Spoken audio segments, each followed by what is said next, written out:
The illegal drug business in this country is into big money, big money. It's conservatively estimated that some $150 billion in profits moves out of the United States and into the hands of third world drug bosses every year. It's hard to imagine that when we see a kid on the block smoking pot or another one selling crack, but those kids are part of the entire scheme of the drug business.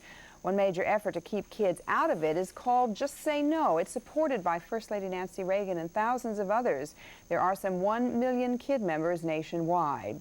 Well, soon those youngsters in the East Bay will be seeing Just Say No billboards. And here today with us is singer Toya Jackson, who is going to be unveiling the first billboard in this area. She is with us on 2 at Noon by our live cameras in Oakland. Hi, Toya, how are you? I'm fine, thank you, Barbara. How are you today? Good. You're a member of the Bay Area chapter of Just Say No, I understand. Yes, I am.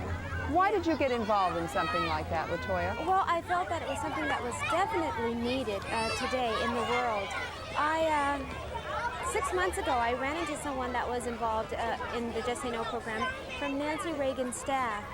And he asked me if I wanted to get involved with the program, and I called him 6 months later because I was watching the news and all these little young children were just on drugs, and they were surrounded by such environment. I said, I have to do something about it. And that's when I began to really put my foot down and really get involved in the program.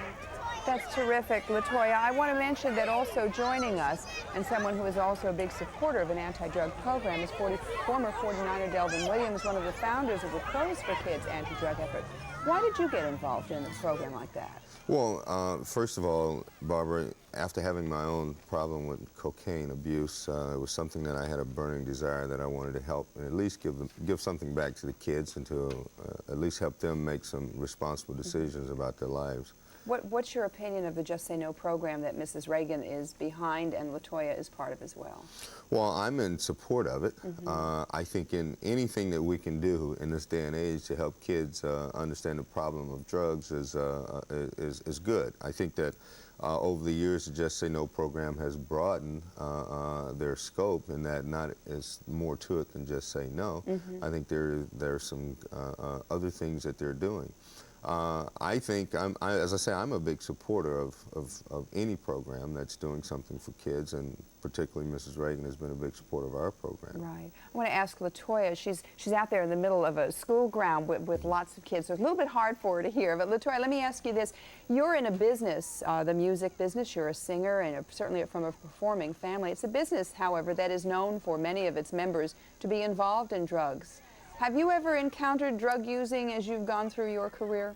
No, not at all. Our parents were strictly against drugs, and they were very, very great parents because they taught us to really say no and to stay away from that.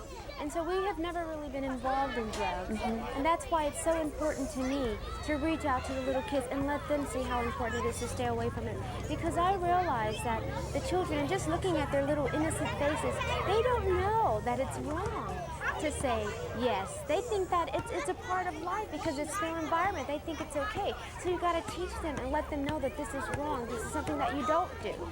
And that's the purpose of my visit here, to let them know that you don't do this. You say no to drugs. Do they believe you when you tell them that they can say no to drugs? Do you think it's important to have a famous person like you tell them that? I think it helps a great deal. Number one, because they look at figures and they want to be in the position that you're in today. And if you tell them they could be in that position if they say no to these things, and you can control your destiny and do whatever you want in life. And then they understand that and they say yes. They really do believe it. The kids are so supportive, and they really do say no to drugs, at least the ones that I'm talking to here today at Martin Luther King School. You get a whole playground full of happy kids. It really is important, isn't it, Delvin, to have someone, quote, important, or someone in the public eye tell the kids that they can say no? Well, I think it's very important because most of the kids that are using drugs don't feel very good about themselves. And to see people that are quote unquote successful, people that have may or may not have gone through the problem, to say that you can live a good and healthy life without drugs, to set those examples and to set those standards for them, I think it's very important. You mentioned that you had a cocaine problem. Were you exposed to drugs in your young years? Now, you recognized it publicly when you were a grown-up adult and you were a football player, but what about when you were 12 or 13? I smoked my first marijuana joint not knowing what it was because I smoked cigarettes at a very early age in 8th grade. And in high school, we drank and smoked marijuana after games. I went on to college and experimented further in drugs, and only experimented, never anything from a habitual standpoint until I turned pro, and I started to use cocaine later in my career from a habitual basis.